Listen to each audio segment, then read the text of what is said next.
My name's Lynette Roberts. I'm Director of Captivating Training Solutions, and this training video has been funded by Community Pharmacy Lancashire. Now, you may be watching this because you have done the Wheel of Wastage audit and identified that waiting is an area that might be affecting your pharmacy capacity.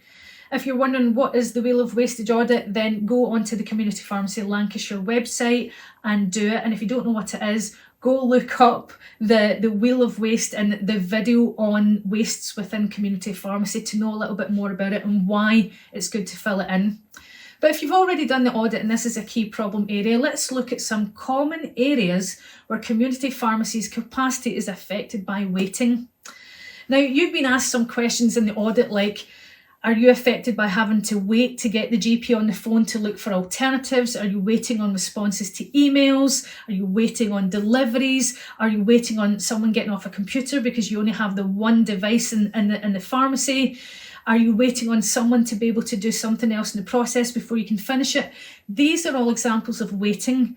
But what I want to do is go through a series of stories where we'll look at each one of these in tow and how some pharmacies have found great solutions to help release their capacity. So let's start with you waiting to get the GP on the phone. Now, we see this happening more and more these days because of the amount of stock shortages, out of stocks. And so out of stocks means we have to find alternatives. And so sometimes we have to contact our GP counterparts to be able to do that. So if you're having to get through the gatekeeper to get through to the GP and this is happening frequently and it's hoovering up your time, then maybe it's time to get in touch with your PCN lead. Now, I've seen some great efficiencies in this area because your PCN lead is your representative who coordinates with the primary care network in your area.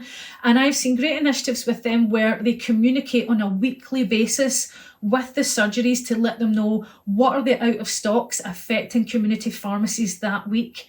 And so what it does is the prescribing staff within the practices then know what are the key areas they need to vote. They can even program it into their systems that they get a little pop-up box that if they go to prescribe that, it tells them to recommend an alternative.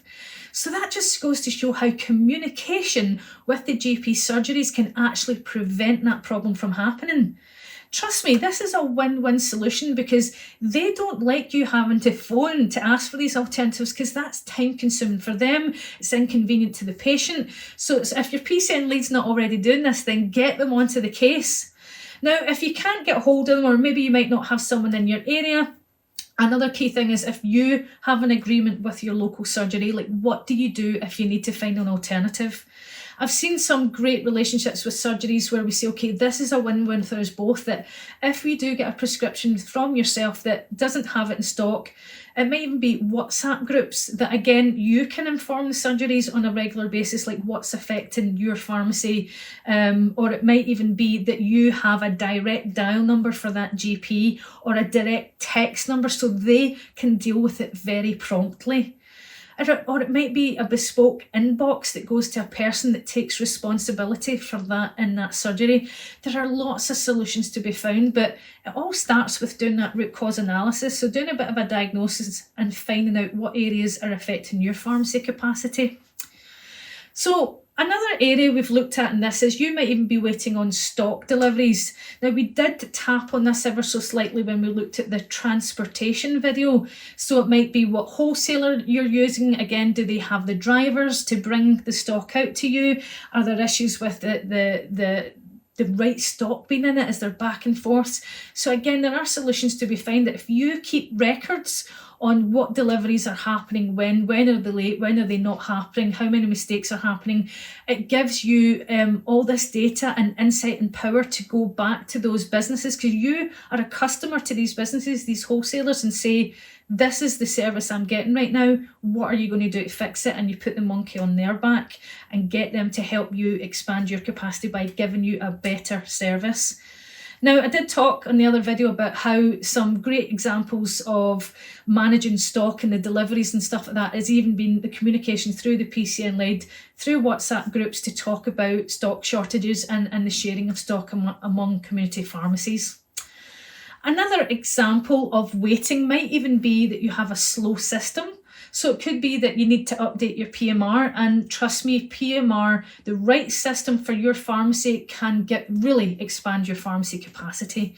It offers so many efficiencies from, like, say you're having to get through to your email in order to pull out a GP CPCS referral because it comes through your NHS mail. Well, these systems can be built where it just flashes up on your screen, so there's not that kind of waiting to get through to that, and it can offer you those efficiencies. It can even be examples of waiting, might be someone waiting on you to give them an instruction. Like, what do I do next? We particularly see this happening a lot if there are pharmacies that have experienced a lot of staff turnover. So it's the training up of new people. They're a bit outside their comfort zone, and so they're not they can't take the initiative and just get on with the job. They're having to wait, like, show me what to do next. So even that diagnosis can really help. And how can you involve the other team members to help get that person up to scratch? It might not even be them waiting on more instructions. It could be them waiting on you. Now, if I'm saying you and you're a pharmacist, it could be them waiting on you in order to do a prescription check. Now, there's two ways we can look at this. It can be, again, going back to your PMR system. This is where, if you have the right system in place, and let's say particularly if you're handling repeat prescriptions, if you do a check on that, a digital check, and you mark it in your PMR system. Now, I've seen this in, I've been showcased this by the Sedudum system. They have shown me that if you mark it, it then keeps that record so that when your staff go to process it in the future, they don't need you to do that check, and it offers amazing efficiencies. I don't know if it's the only system that offers that service, but I certainly know you get the right PMR system, it can offer you a lot of efficiencies.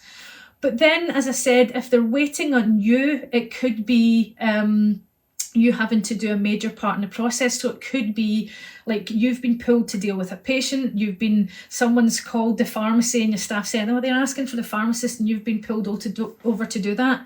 Now, I shared a story in the root cause analysis video where we talked about a pharmacist identified using the root cause analysis that they were getting a lot of interruptions in their dispensing process because they were constantly getting pulled on the phone. So by you identifying, okay, what's the most common reasons people are trying to get me on the phone, so my staff are having to wait for me to finish something, then you can correct that area. Like, it might be, is my prescription ready yet? Or can I order my prescription? These are examples of how it doesn't need a pharmacist, but yet you're getting pulled away from the dispensary to handle that, which then leads to other people having to wait on you. So that's examples that if you can, do a bit of a diagnosis, and this is all about taking a step back, having a look at your business, but looking at little bits at a time, because I know it might feel like it's really overwhelming, like there's lots of areas we can look at. That's why it's part of the Wheel of Wastage. It's all about finding as our key areas. So, like I said, there's been some stories I've shared with you that have shown efficiencies here. So, great PMR system, training up your staff, communication, these are all things that can help stop waiting stealing your time. Thank you so much for listening, and thank you again to Community Pharmacy Lancashire for funding this training.